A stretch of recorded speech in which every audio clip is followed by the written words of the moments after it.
Okay, so we are in the midst of the teachings of Shantideva on the conduct of Bodhisattva. So in attending or listening to a teaching of this nature, it is important to do so with an attitude that you are listening to these teachings for the benefit of all sentient beings. So arouse that attitude of motivation of bodhicitta.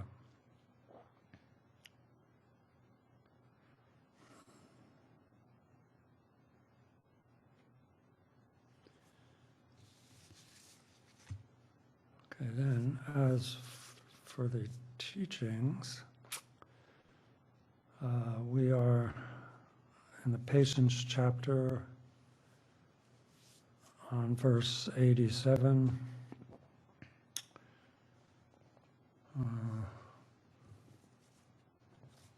In the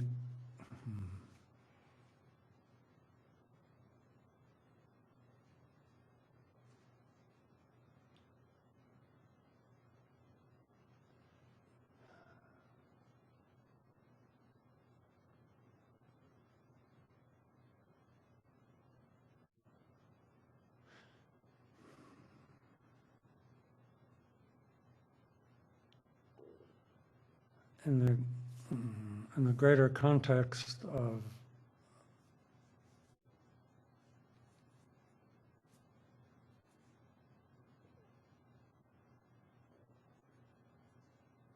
this teaching, the subject matter is particularly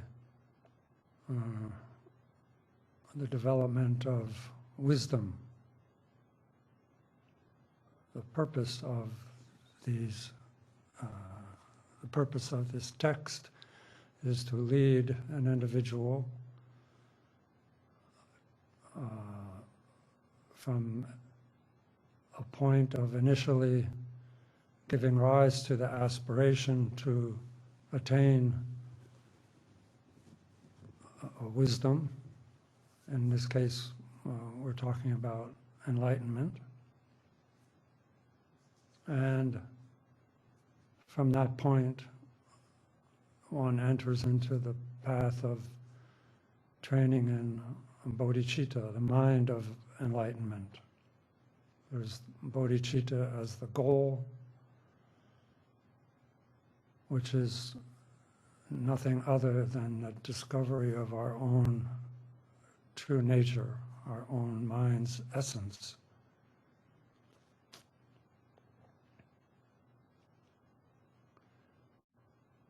And in the process, or that process begins with accepting the responsibility to fulfill that pledge, that vow, by training our mind in first aspiration bodhicitta,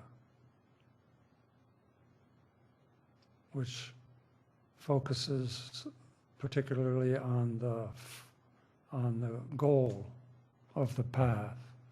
Aspiration bodhicitta focuses on enlightenment, wisdom, and the training, the precept that we undertake in the aspiration, on the level of aspiration bodhicitta, is to train in the four immeasurable attitudes: love, compassion, joy, and equanimity.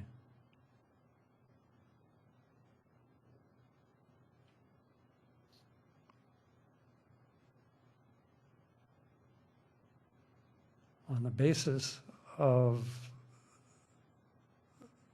the maturing or the developing of that attitude on that basis, then we enter into the conduct, which focuses on the path of awakening. And in particular, then, the path of awakening is what Shantideva is outlining here, or is explaining. And particularly it involves the practices or the conduct, how to conduct ourselves in the development of first generosity, and then discipline, and then patience, and then joyful diligence, endeavoring joyously, and then meditation, which is the object of diligence. The object of our joyful diligence is meditation, and through meditation, then wisdom.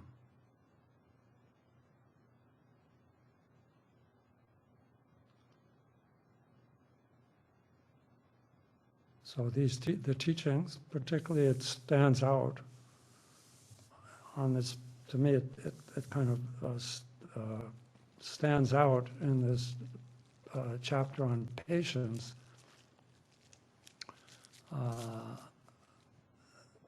How, of course, patience is an antidote for anger and all of its forms. And as he states at the outset, the first thing to understand and to reflect on again and again is how threatening anger is to our bodhicitta, our aspiration bodhicitta.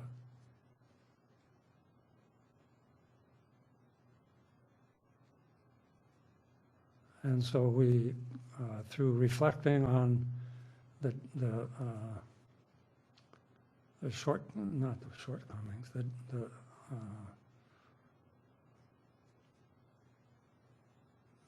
reflecting on the destructive nature of anger, then our mind becomes more aware of the presence of anger in our mind.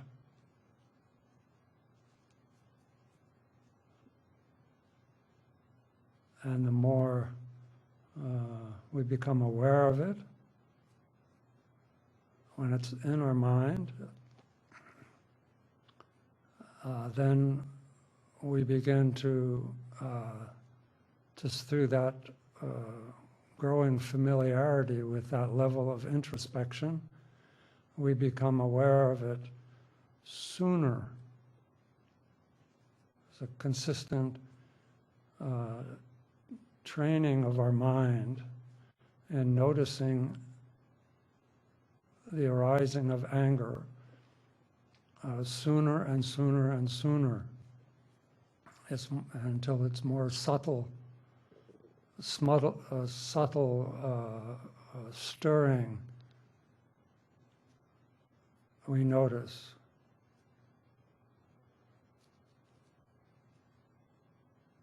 And how we can reach that subtlety, Shantideva explains by learning what it is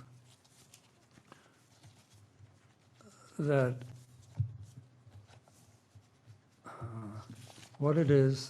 that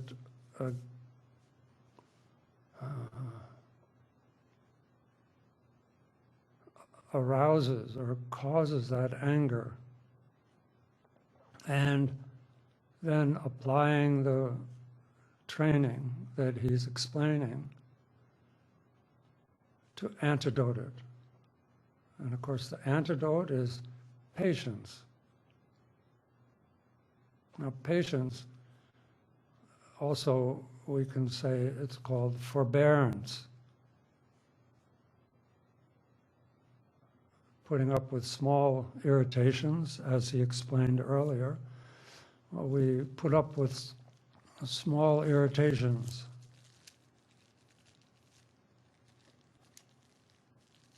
Uncomplainingly, so to speak, because they're not a big deal. And that's how we can begin to train in patience. We cannot expect to be patient in the midst of an outbreak of rage, for instance. It's too late. If we had noticed it when it was just a subtle quivering, like almost like a heat, like a heat wave, then immediately applying patience would be very easy. But we need to train our mind in smaller circumstances, smaller events. And as we become more and more familiar with how to antidote annoyance, irritation, frustration, anger, the more familiar we become with that process, then the easier it is to antidote much greater experiences of hatred and anger. If we don't start out with small things, we'll always be failing. And then we'll start to sort of excuse ourselves and develop rationales. Because of course here we've already covered areas of various forms of suffering and intolerance and prejudice and basically contempt. And so we've already stepped into what would be considered unconventional reactions, unpredictable from a cultural or social standpoint. Like in the Mahayana, in the Mahayana, then the symbol of the Bodhisattva is a lotus. A lotus is, when we look at a lotus, it's very beautiful and sparkling and dazzling. But it's rooted in all the muck and mud far below the surface of the water. But the lotus flower itself is uncontaminated, untouched, unstained, unsoiled by that. And that's a metaphor, or metaphor for how a bodhisattva enters into the world of suffering, but is untouched by it. And bodhisattvas then are able to interact and relate to others in a way that benefits them, particularly benefits them by leading them on, or showing or guiding them or inspiring them onto the path of awakening.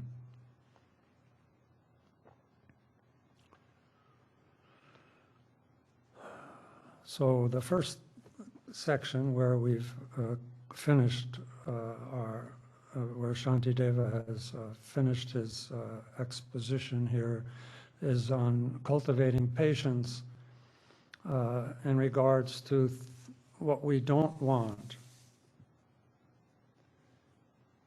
Suffering, like I said, suffering, humiliation,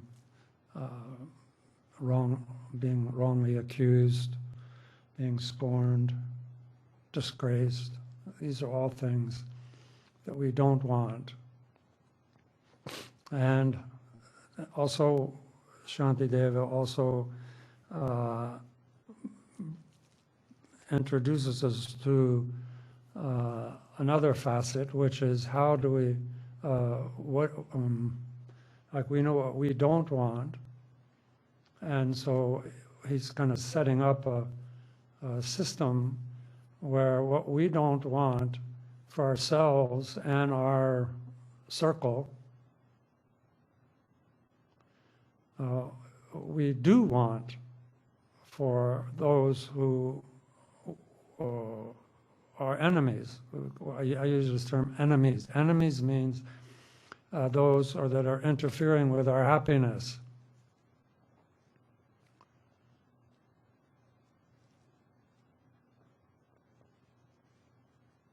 And sometimes it could just be somebody you dislike just for a minute.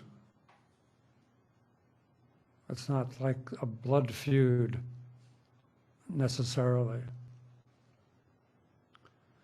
Anyone that irritates you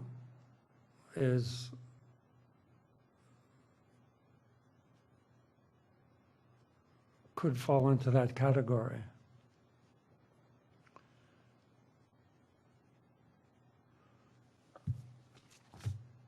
And now, and of course the method has to do with, as he discussed earlier, how to accept suffering, which means we have to see this, that there's some value to it. If we know what to do when suffering or humiliation or disgrace or any of these other unwanted experiences occur, if we have the tools, if we know what to do with it, then we can accept the suffering and then apply the methods.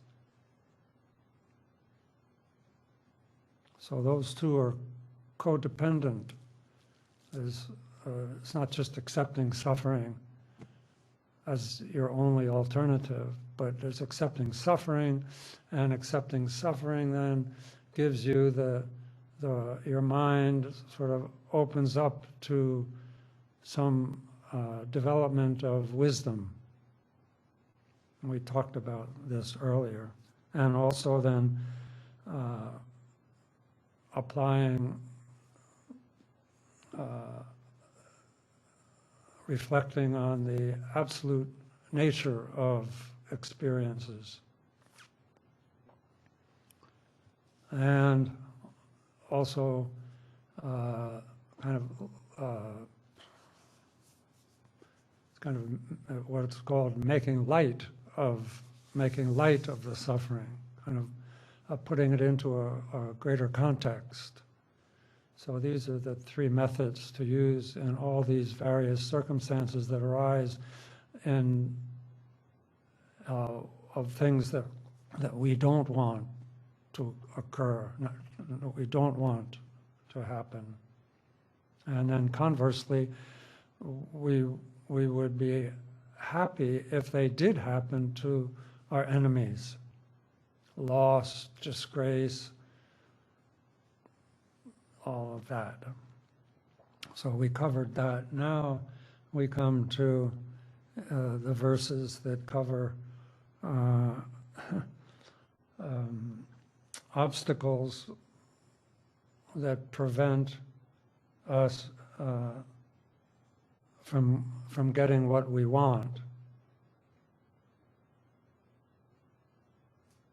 And here he just, for the first three verses of this section, 87, 88, 89, has to do with obstacles that prevent, the language is a little, it's the training in patience towards obstructors to enemies failing. Did I get that?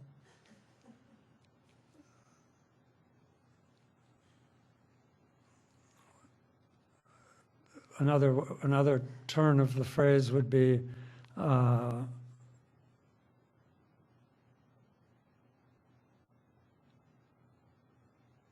if our enemies are not, if bad things don't happen to our enemies, we become irritated. Loss, scorn, these kind of things. When they don't happen to our enemies, then we become irritated. Those are the object of our patience here. So all these different, as I said earlier when we began, there's these categories. There's actually, it comes to 72 different targets for our patience. So if you learn, and it's 24 times 3. 3 is the past, the present, and future. Even things that happen in the past, maybe even not to us, but to our group, our circle, our culture, our race, we still harbor things, and we're anticipating in the future also becoming irritated and so forth.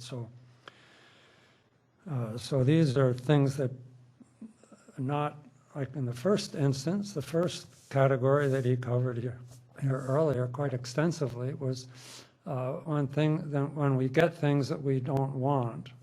Here, it's when we, what stands in the way of us getting what we want. If unhappiness befalls your enemies, why should this be the cause for your rejoicing? So here, again, he turns it back to I don't know, positive, negative language, but if your enemies lose or are criticized or things like that, why would that make us happy? We might, so we have to look in our mind and think and reflect on this to discover what that point is. And we should ask ourselves, why should we be happy when our enemies lose? There's no benefit in any way that we gain from that rejoicement. Your joy at others' loss it doesn't have anything to do with their loss.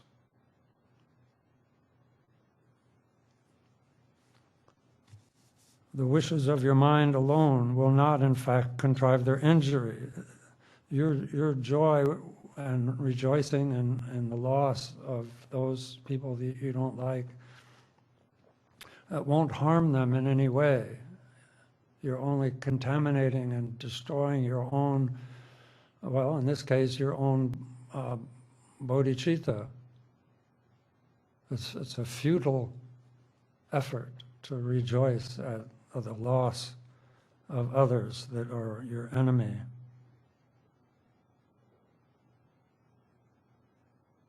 If we think we might benefit from that, then it's futile to think that way.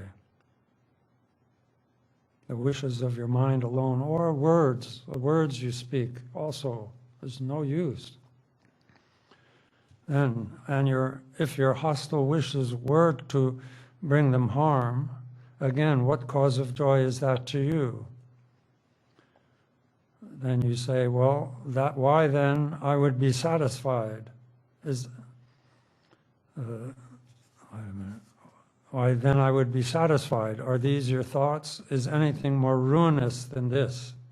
So now we're talking about you are the one who has what we could call evil wishes, wishing harm on others.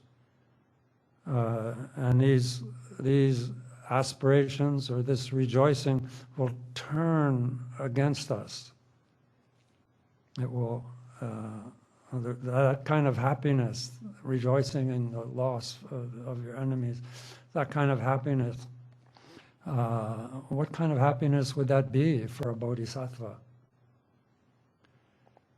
Our future lives would be ruined. Now, this life would be ruined. There's no purpose or benefit. And it's taught how these kind of thoughts will become like a magnet just like a magnet attracts iron. These thoughts of joyfulness at others, at your enemies' downfall would attract misfortune. And to say nothing of, there's certain, when you take the Bodhisattva vow, then there's the aspiration vow, and then there's the engaging vow, as we've discussed, chapter 2, chapter 3, chapter 1, 2, and 3. And along with those vows, there's trainings, and there's also commitment. And the number one commitment that's like a downfall, it damages. It's like if you trip and fall, you go down. So if you, in the aspiration bodhicitta, if you reject any being, that's a downfall. And certainly these negative thoughts, negative aspirations towards others will be you've abandoned them, and that will be your downfall. And then therefore then 89, he says here, caught upon the hook, unbearable and sharp, which means a negative evil wish, cast by the fisherman, my own defilements, meaning anger, motivated that negative, that harmful thought. I'll be flung into the cauldrons of the pit and surely boiled by all the janitors of hell. So in other words, basically, that suffering will continue to ripen in your direct experience.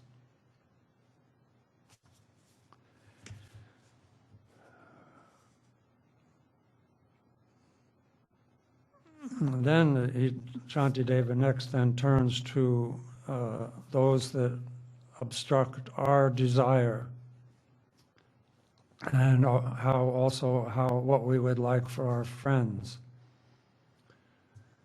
And so verse 90, he says here, veneration, praise, and fame serve not to increase merit or my span of life. Basically kind of a worldly veneration and praise and so forth, that they don't do anything to increase my merit or my life, my body, my physical body, bestowing neither health nor strength and nothing for the body's ease. So being praised and honored and fame, which is what we we desire. That's basically the content here, is what we desire. I don't know,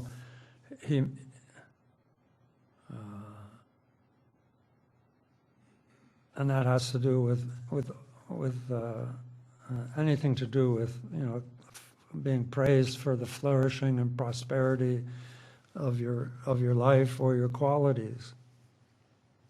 And so, but it doesn't do anything for your merit, and it's merit that actually attracts good qualities and brings matures in good qualities in the future.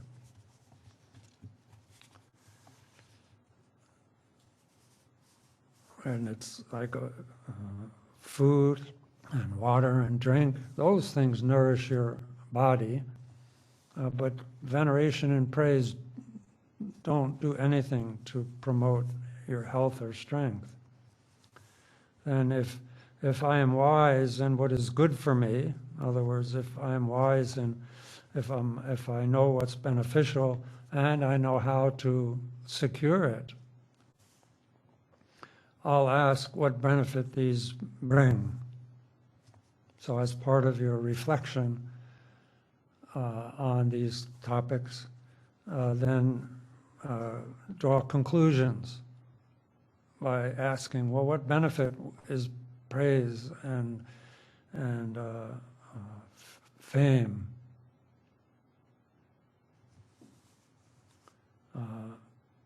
If maybe it doesn't do anything physically for me, but maybe it makes my mind happy to be praised and blamed and praised and considered to be famous and venerated.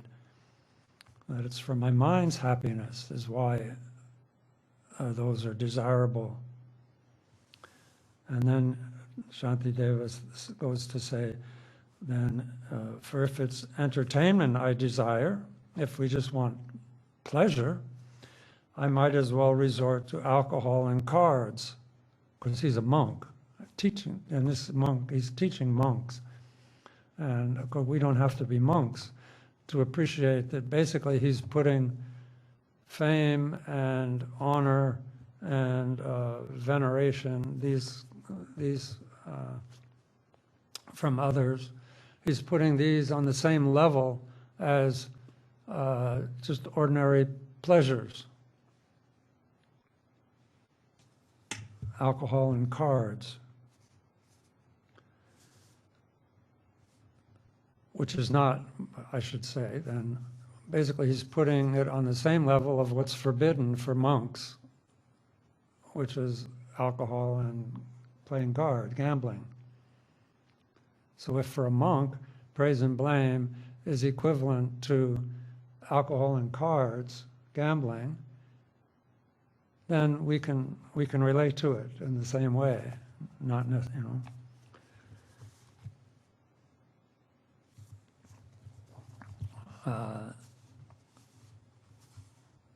So the next verse, I lose my life, my wealth I squander, all for reputation's sake. So people act ignorantly in pointless ways. They go to war and lose their life. They squander their wealth in like lawsuits and pursuing all kinds of schemes and so forth, or just showing, being kind of, what is that called? Just kind of being magnanimous, just kind of showing off and giving away your money, things like this, and all just so that you'll have a good reputation. Maybe it will enhance your social position or your political position or something like this. What use are words, and whom will they delight when I'm dead and in my grave? So there's no benefit. Children, the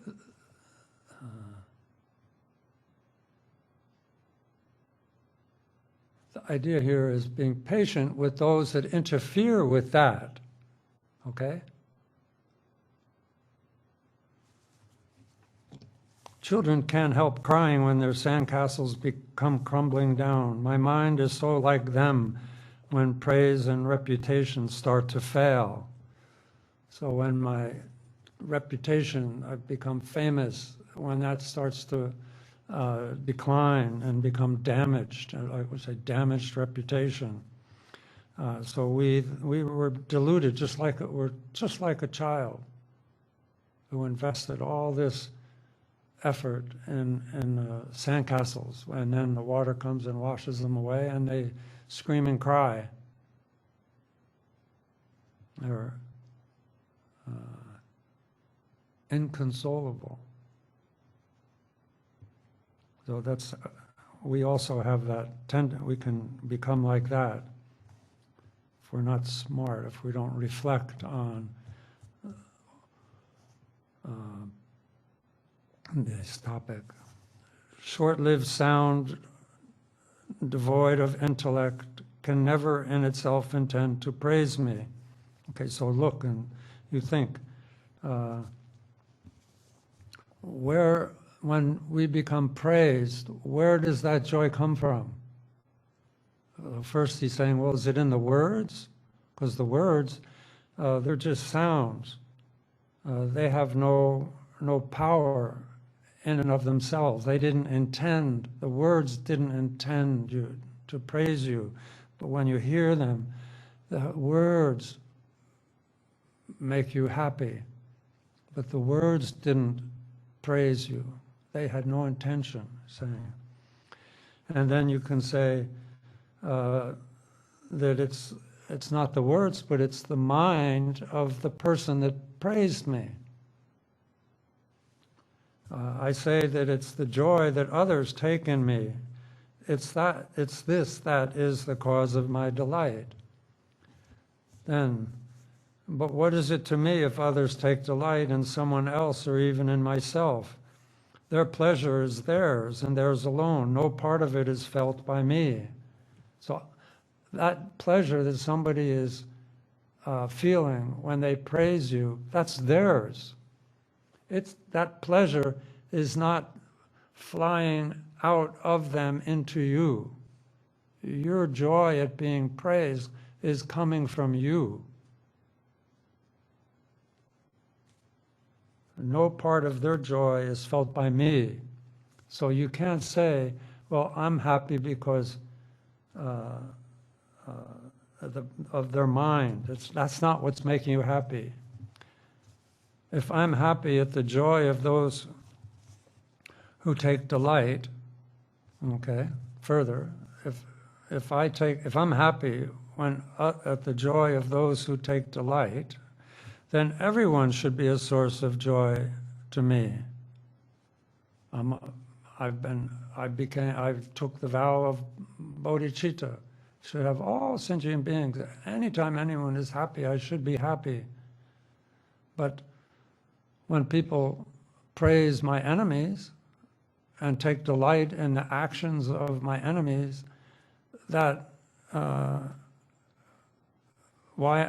says here, when people take delight in others, meaning enemies, people you don't like, why am I not happy at their pleasure? So these two attitudes are contradictory. You're being biased, and it is corrupting your aspiration, bodhicitta training in love, compassion, joy, and equanimity.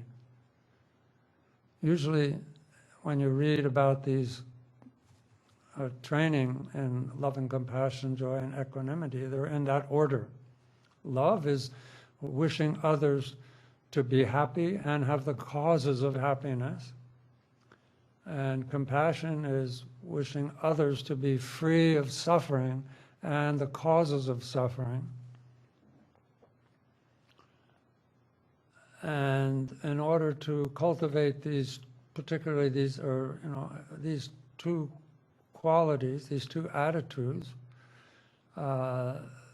first, even though in the teachings they're in that order, 1, 2, 3, 4, But as a practitioner, the order is, first, we cultivate equanimity.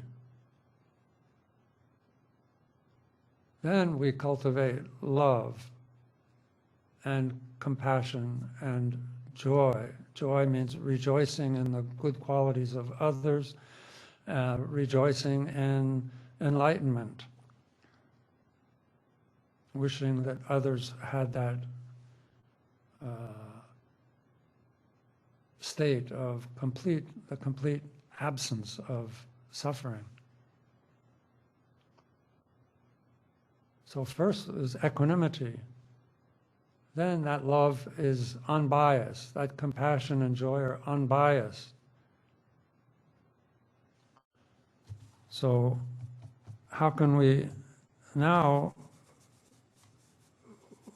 we're only happy when certain people are happy, not when our enemies are happy. And so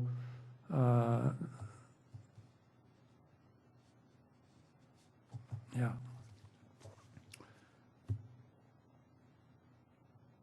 So again, also then we've also sidelined certain person or group from our bodhicitta as kind of a downfall of our vow. 97. The satisfaction that is mine from thinking I am being praised is unacceptable to common sense and nothing but the antics of a silly child. Okay, now he's getting to the point here. So investigate. He's saying it's unacceptable to common sense. Common sense here means investigating where does my happiness come from? Is it from, again, like he's kind of going back. We should investigate and not be foolish. Is it coming from the words, or is it coming from the mind of the praiser?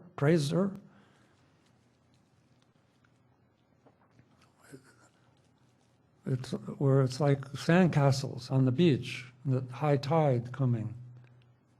So we need to be aware of that and reflect and analyze our joy at being praised, complimented.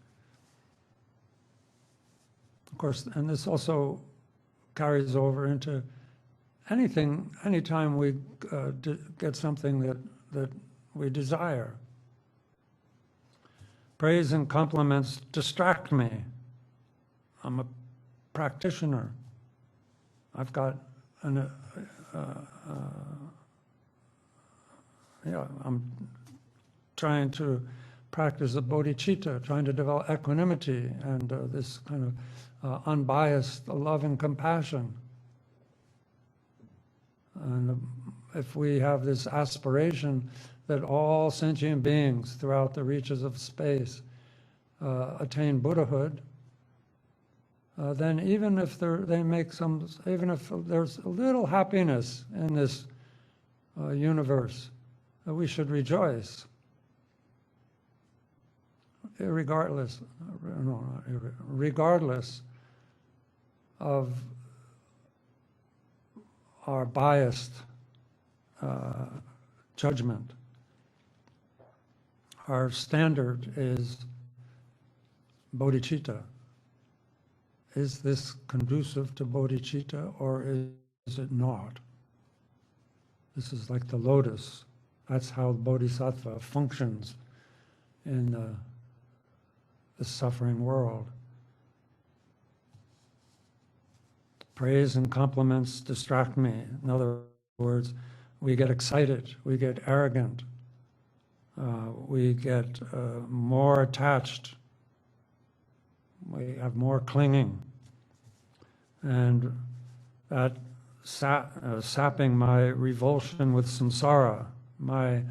In order to develop bodhicitta, we need to be very, what is it called, world weary, and come to be kind of disenchanted with this conditioning, our conditioning. You know, we're conditioned, no freedom. We're bound by karma and impermanence.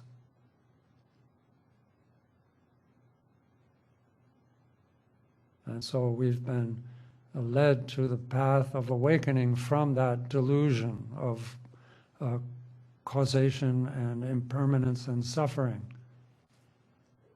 Of course, in the Buddhist tenet, we say, the doctrines and the teachings, then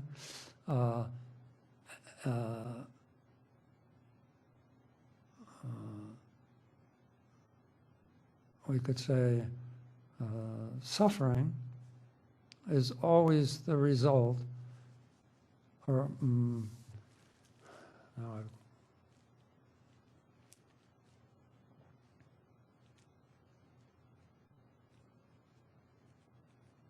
because all phenomena, all phenomena means everything, because everything is impermanent. I don't mean everything, I mean everything. If everything is impermanent, and we have not, and we are still dualistic, we still have this feeling of me and my world, this dualistic milieu that we live in. These are just feelings that I exist and my world exists. If we still have that delusion, then because of everything being impermanent, then suffering is all pervasive in that context. There's no island of safety as long as things are impermanent and we are dualistic. We have clinging.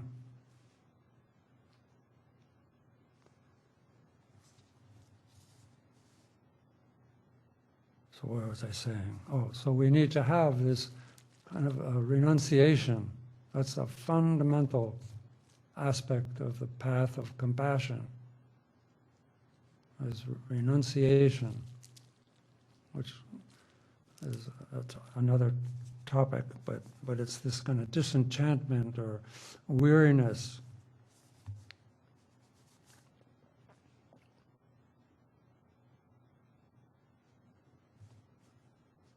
But it has heart. This renunciation is not cold, it's heartfelt.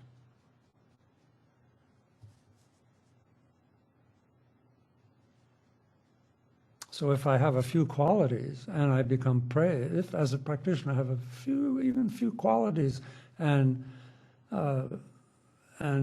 those are praised by others, then he goes on to say there, I start to envy others who have who have good qualities, and thus all excellence is ruined through that envy, through jealousy. Because jealousy is a very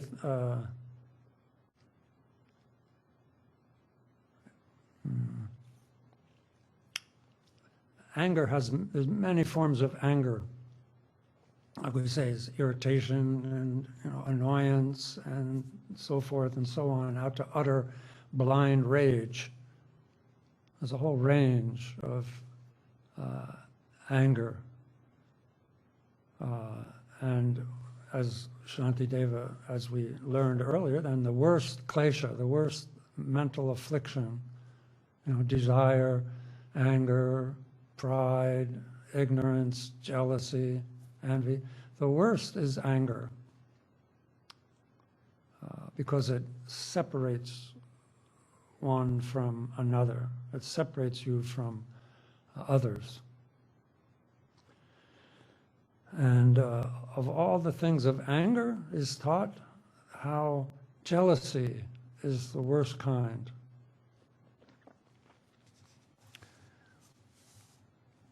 So when we start to believe praise that others give us about our qualities, is very easily to cling to that and be drawn towards what's called the 8 worldly concerns, and drawn away from training in bodhicitta, basically getting involved in worldliness out of jealousy or envy for others.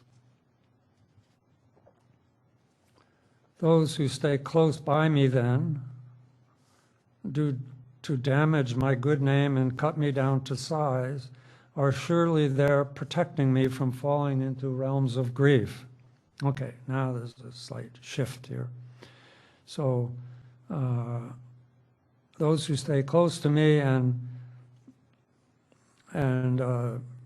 basically annul any praise or applause or compliments I may, if whoever's there to cut that down, they're protecting me from this, from falling into grief, from falling into sorry states of loss. They're protecting me from what? They're protecting me from becoming attached to praise. And because of that, we should be thankful and regard them as being kind to us for the good they do. For I am one who strives for freedom. I'm striving for freedom from the bondage of attachment and the afflictions from samsara. I must not be caught by wealth and honors, by clinging to these, respect and prosperity and a reputation, good reputation. So how could I be angry with the ones who work to free me from my fetters? It makes no sense to be angry with ones who free you. It's like it says, it's like prisoners in chains needing more handcuffs, more shackles. We don't need. So whoever can free me from these fetters is my ally. They, like Buddha's very blessing, bar my way, determined as I am to plunge myself headlong in sorrow. How can I be angry with them?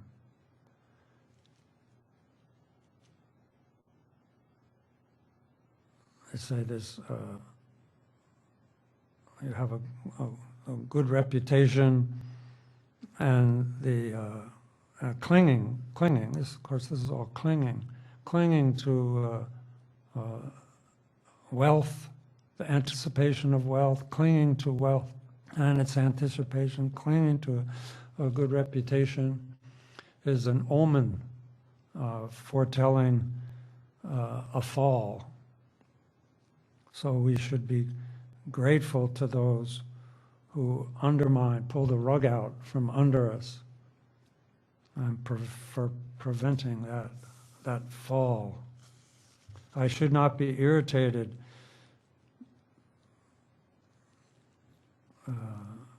saying they are obstacles to my good deeds.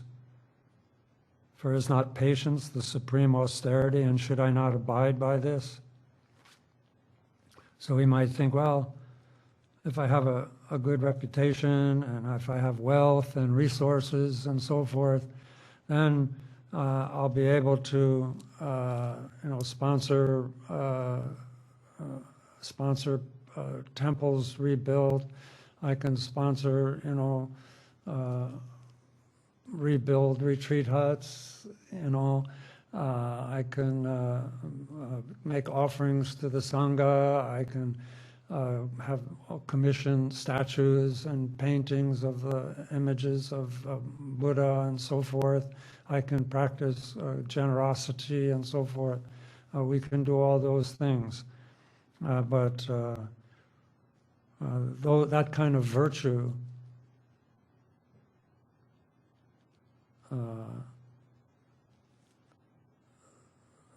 the supreme virtue is patience. As he says earlier somewhere, where is it?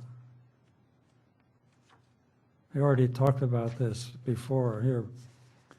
Perhaps we'll claim that by our wealth we live, and living gather merit, dissipating evil. But if we are aggressive for the sake of profit, of course here was under the category of suffering, here it's under the category of jealousy and losing reputation. Anyway, our merits won't come to nothing.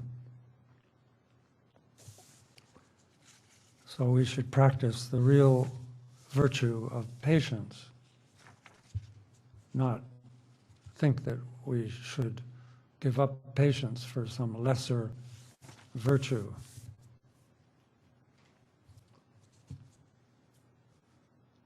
If anger is the worst obstacle, the worst affliction for our minds, then the antidote, patience, is the greatest virtue.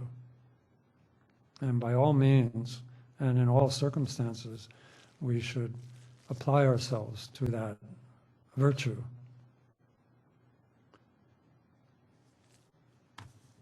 Then, if I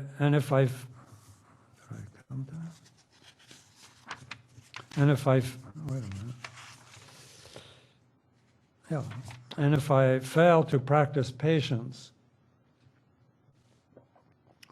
hindered by my own shortcomings, due to anger, I create impediments to merit's causes, yet so close at hand. So if my anger does not abate, anger and other afflictions, then I'm just creating this causes, to merit's causes, which is patience, yet so close at hand. That is to say, here I've got this enemy who is happy, or I'm here, it's also, I'm being praised.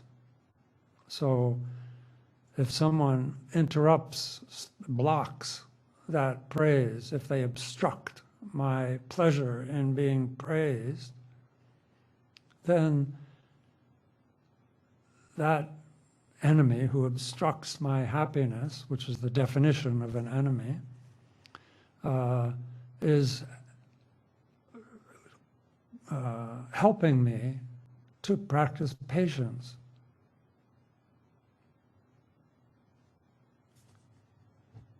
If something does not, if something does not come to be when something else is absent and does not arise, that factor being present, that factor is indeed its cause. So that's clear. That's, if you read it, it makes sense. Just hearing it may not make sense. To reframe it, it says here, if something, in this case, patience, if patience does not arise because, here it says, something else is absent, enemies are absent. In the absence of enemies, patience doesn't arise. In the absence of inconvenience, patience doesn't arise. But if enemies are present, patience can arise. That's what that means, okay? So, enemies are the cause of patience. That factor is indeed its cause. If something's not there, and something doesn't arise. But if it is there and it does arise, then we can say that that being there is the cause of what arose. So patience, if we give rise to patience in the face of enemies and inconvenience, then that inconvenience, those enemies, caused patience to come. If they weren't there, we wouldn't be patient. Why would we be patient? There's nothing to be patient to. So that factor is indeed its cause. How can it then be said to hinder it? How can it be an obstacle to our happiness? How can it possibly be a hindrance? It's almost, we can say, the absence of an enemy prevents us from being patient. We can go that far, according to this logic. The beggars who arrive at proper times, that is to say, in Asia, there's certain times of the day when beggars show up. So beggars who arrive at proper times are not an obstacle to generosity. So like a beggar, standing on the freeway ramp is not an obstacle to generosity. He's the cause of our generosity. If he wasn't there, we wouldn't have practiced generosity. He's there, so he's the cause of our generosity. So in some sense, we can respect and venerate them because they increased virtue. He's happy, and we increase our virtue of generosity as a bodhisattva.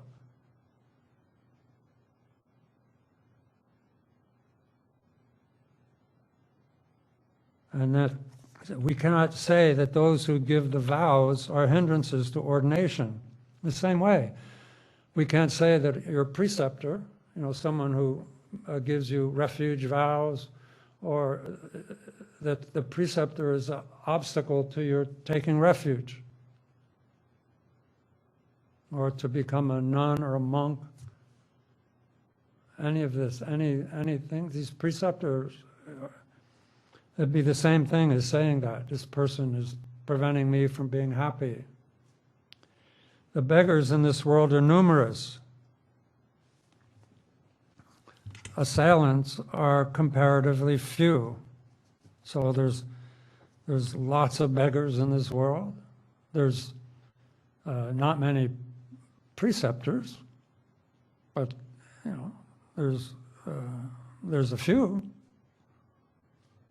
But having an enemy, enemies are comparatively fewer compared to beggars. And then now he's qualifying a lot here by saying then, if I do no harm to others, others do no injury to me. So as a bodhisattva, in the career, in the what do we say, in a bodhisattva's trajectory, practicing virtue, practicing generosity, practicing discipline, patience, and so forth, cultivating wisdom, then our obscurations become fewer, they become reduced gradually, and our qualities come forth naturally in the absence of afflictions, mental afflictions.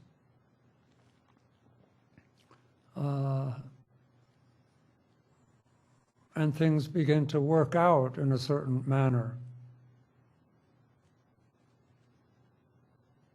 And karmically, the karma of the path matures in various forms of positive, wholesome experiences that are of such a nature that they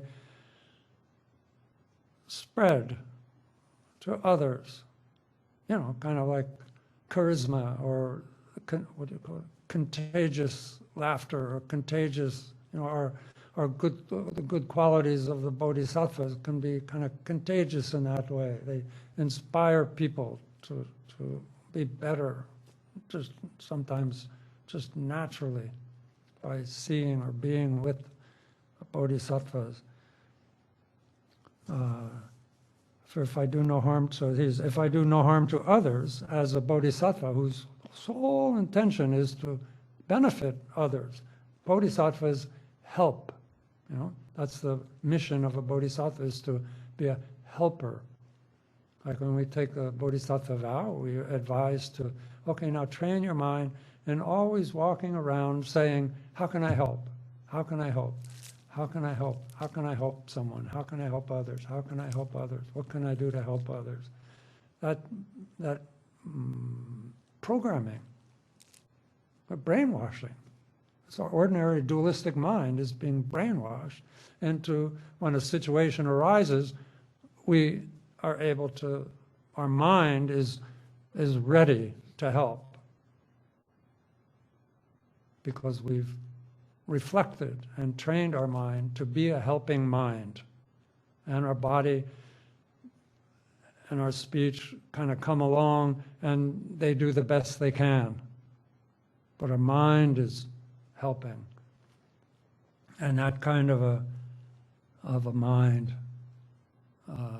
is also, we're still on the path. The path is bound by causes and conditions. And so one threat, not threat, I forgot. One, yeah, it's a threat, but one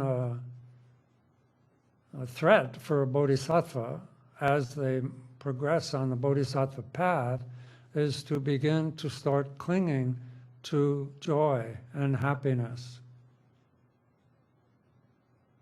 that will naturally mature as their karma comes to fruition. So for we ordinary people, our big issue is suffering. And how are we going to deal with suffering? And like I said, we take small sufferings and we work up till we can really deal with really big traumatic suffering. For a practitioner, for a good practitioner, the problem is happiness. How do I deal with this? I feel clinging. How do I deal with happiness? That's a big threat. Gotta watch out, you know. Always on guard for happiness, how to deal with it. How can this happiness bring me wisdom? We want to know, you know. We want to train our minds not to reject, but oh, happiness is here. I feel happy. That's karma, is maturing. I should continue practicing virtue as the cause of happiness. Happiness is impermanent. This won't last. Those training in the face of happiness bring us closer to wisdom, which is our goal. Just like when suffering arises and we see that it is, oh, I was so happy, and then somebody said something and now I'm miserable. At least we can say, well, that's impermanent. That happiness was impermanent. Did I trust that happiness? Did I identify with that happiness? Did I sort of become like the was this like my rightful inheritance to be happy? And now it's been completely, torn out of me, just like if somebody reached in and tore out one of my lungs or something.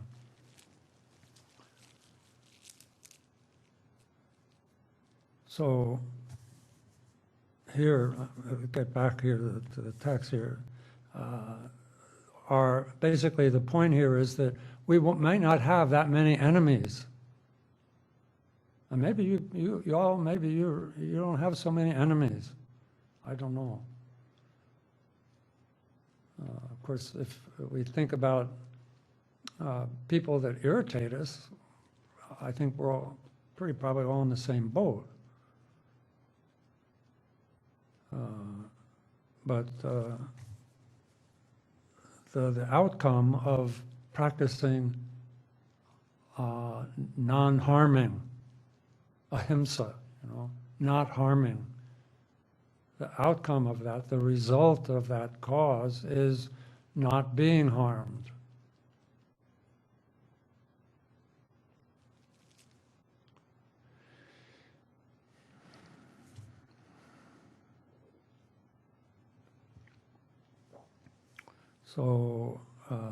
So then, like a treasure found at home that I have gained without fatigue, my enemies are helpers in my bodhisattva work and therefore should be a joy to me.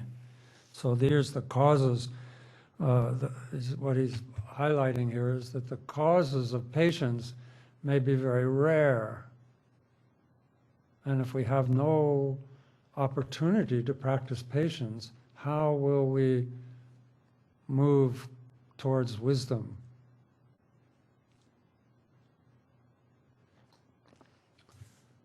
Since I have grown in patience, thanks to them its first fruits I should give, for of my patience they have been the cause.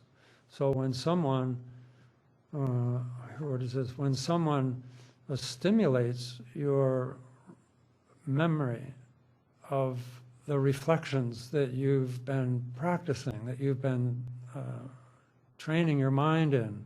We reflect again and again on these teachings.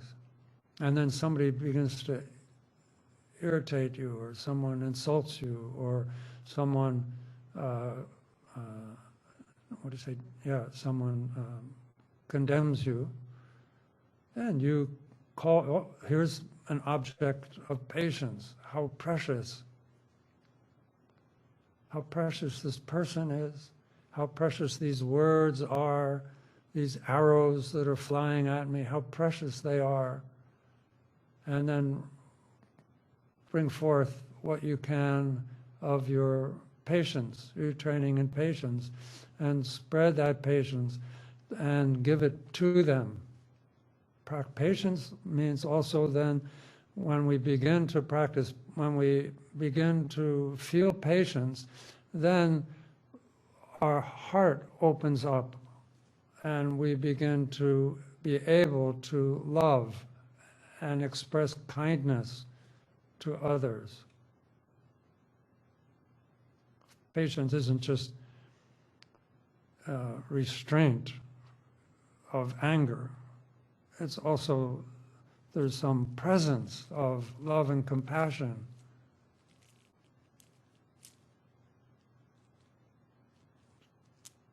And that love and compassion is just dying to be spread in equanimity towards all beings.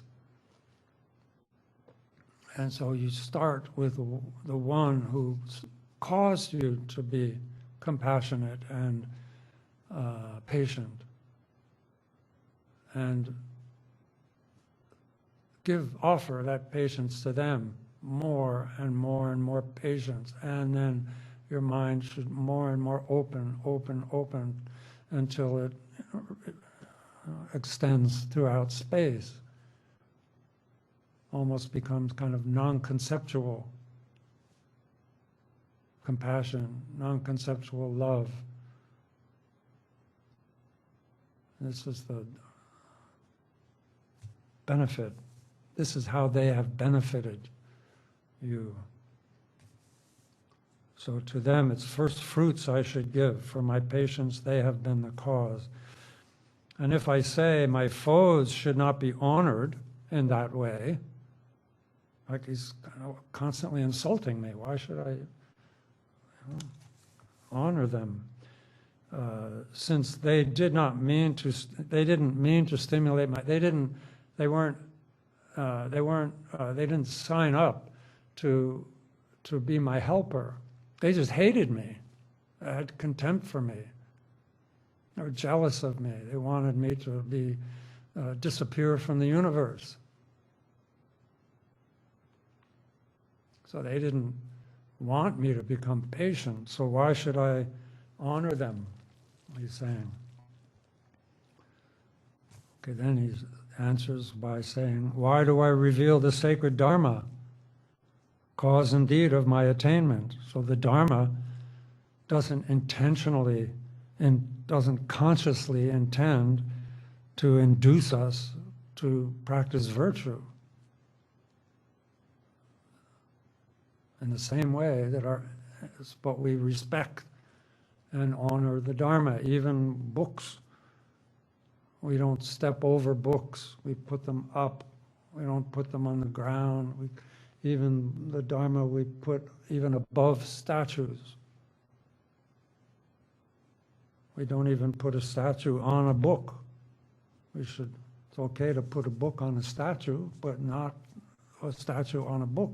That's because the Dharma is actually how you will attain awakening. So from the point of view of the path, the Dharma is most honored. That's why it's called a sacred Dharma. Dharma itself just means a thing. The word Dharma means a thing, object, phenomena. Basic space of phenomena means things. The empty nature of everything.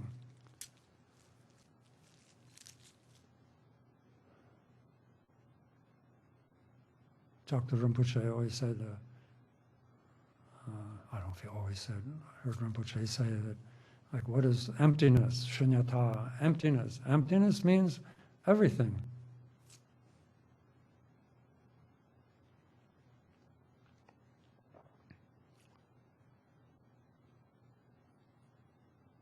So the judging what our enemy does as helping or not helping us is irrelevant.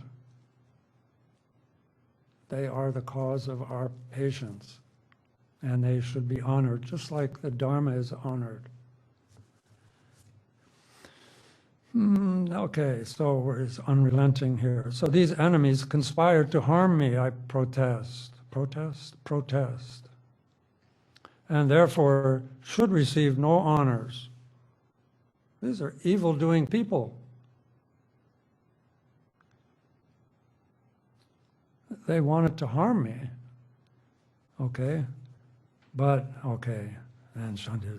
had they worked to help me like a doctor, how could I have brought forth patience?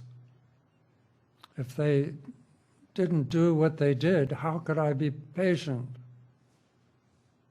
If they came and they were all kind, I would believe their kindness. I would not be drawn towards a factor that leads to wisdom.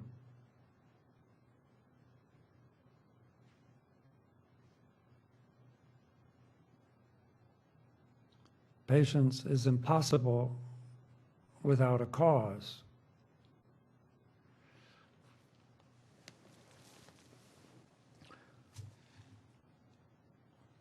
And 111 says, thanks to those whose minds are full of malice, I engender patience in myself. So their anger equals my patience. Thanks to those whose minds are full of malice, I engender patience in myself. They, therefore, are the causes of my patience. They are, therefore, the causes of my patience becoming perfected, transcendent patience. They are the the causes of patience becoming transcendent. Paramita means transcendent. Literally means patience, say, or generosity, or any of these paramitas. It means, in Tibetan, parodachimpa means arriving on the other side, on the other shore. Transcending patience means transcending what? Transcending that somebody is being training, but somebody has patience for an enemy. Those three spheres are transcended. That is called the paramita of patience. We say sometimes it's easier to say perfection. That's what perfection means, being free of an agent, an action, and a recipient, and an object. Basically, it's recognizing the empty nature of the self, the act, and the object. And that comes through training in the 6 perfections. And it's not the case that we wait until the 6th perfection. Wisdom should begin to seep into all of our training right from the very outset. That's why it's important to practice and train with easy things. As Shantideva earlier pointed out in generosity in the sutras, as just to give a old leaf of lettuce from one hand to the other if you're a real cheapskate, and you just can't part with anything, always parsimonious and tight. Then you start just giving something from one hand and feel as though you're actually giving it to your left hand. Until you feel, do that and believe it, till you feel a tug, almost like, I can't give this carrot to my left hand. And then give it to your right hand. And pay attention to your mind. And think, is it actually giving it? Not just physically giving it, but mentally is it giving it? Back and forth until you get used to that simple, worthless object. Then maybe pick up something more valuable and do the same thing. Then strike a deal with your friend. Okay, I'm going to give you this, but you have to give it back. Okay, then give it, then he gives it back. And then pretty soon you're taking more risk, you're being more generous. You're training your mind in generosity. Like it says, generosity is not giving to the point where there is no such thing as poverty. Generosity, the perfection of generosity is a mind that is not clinging.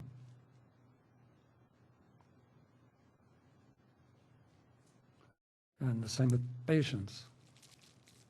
When you start regarding those who stimulated and caused your patience, if you start honoring them and being thankful and grateful to them, then you're really training your mind in a level of equanimity that is quite profound. Thanks to those whose minds are full of malice, I engender patience in myself. They, therefore, are the cause of my patience. Right, okay. Here we can say patience being perfected, even though that's not their intention. And then they are fit for veneration, like the Dharma. So they are the causes of me doing virtue. What was it?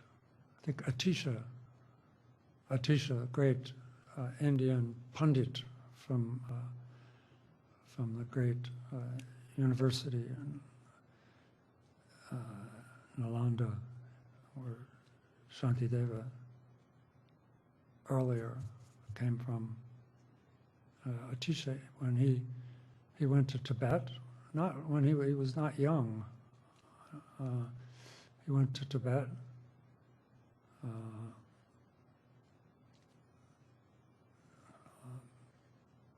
1042, middle of the 11th century, and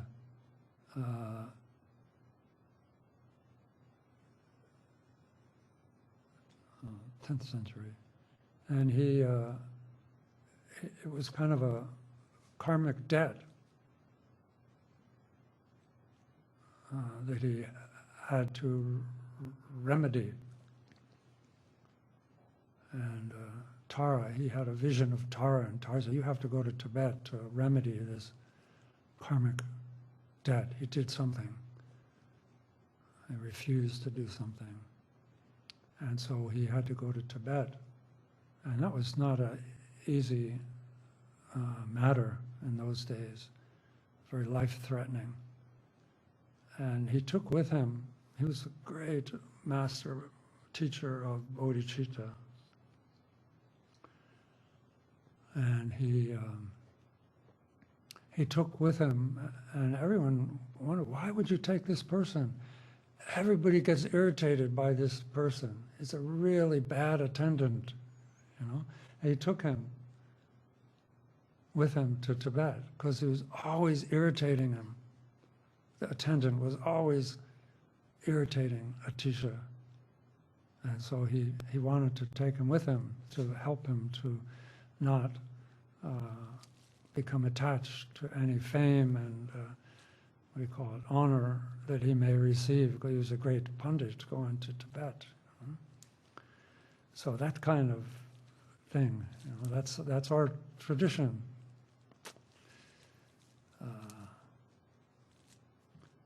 Although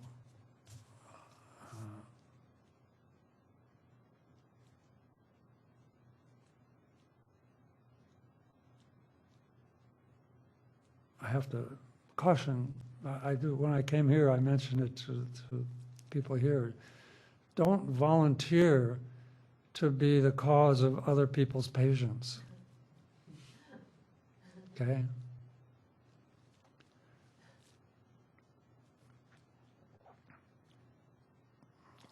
And we all probably have enough on our plate without stepping into that swamp. Okay, so again, like as you study this and reflect on this and begin to use it in your introspection, when you notice things coming up, you know, and apply these methods, these reflections on it. It's a very analytical way, and then rest the mind. You know, just kind of analyze and reflect and draw conclusion, you know, reflect, in other words, examine your experience, the cause of your experience, reflect on it according to these factors, and then draw conclusions. Therefore, what? Going forward, what? And then just completely settle into a very non-conceptual state of complete mental settling, and let your mind completely relax without any effort for a short time. If you keep going back and forth like this and studying and reflecting, is because these are all new concepts, and there's a lot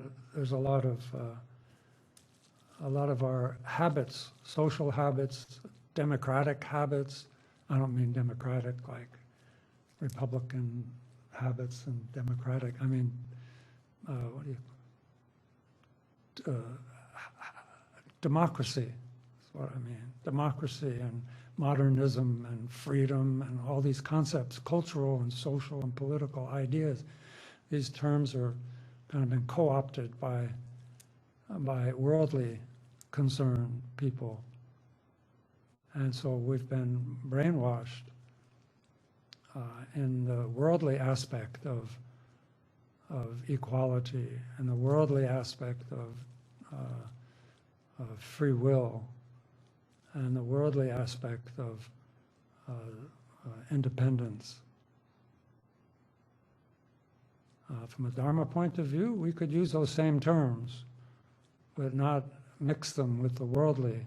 And so the causes and conditions are different. If we want to be independent, if we want to express our will in the face of the claustrophobia of causes and conditions, how do we do it? If we want to become independent, now even woke, I'm not exactly sure, but now we use the term, we want to awaken. But the worldly usage and the Dharma usage is two completely different worlds. So we do have to kind of antidote and fumigate our minds, not fumigate, and use these terms in a Dharma way, and then use these methods, which are they kind of turn the tables on conventional thinking.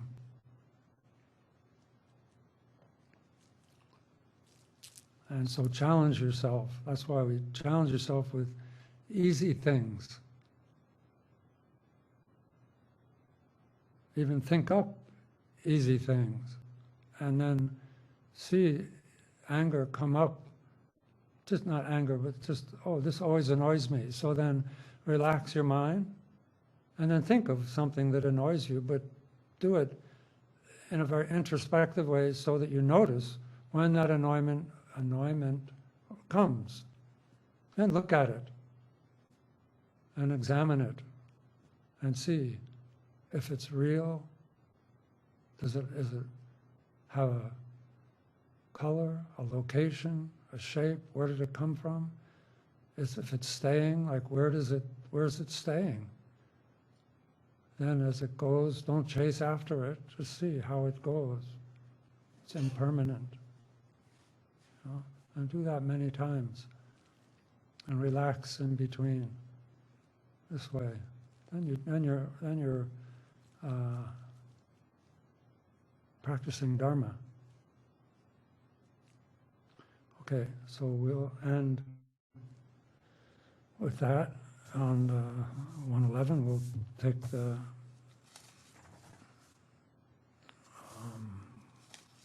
yeah, we should probably finish next week, but not, there's no space. So you'll only have 1 week to do all this homework practice and reach a great state of patience before we meet again. But so yes, next Wednesday we'll do this. We'll finish this chapter. Then we'll see where we're going to go. Okay.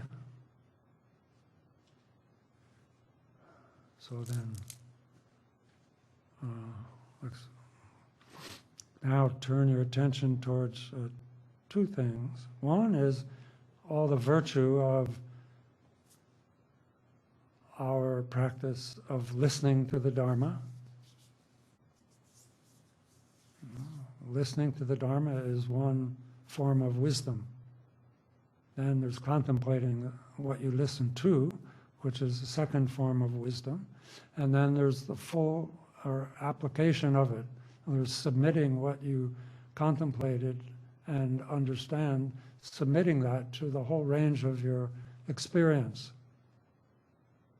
That's meditation, is applying what you have contemplated to everything you do, whether it's sitting, standing, walking, that. So now we just did learning or listening.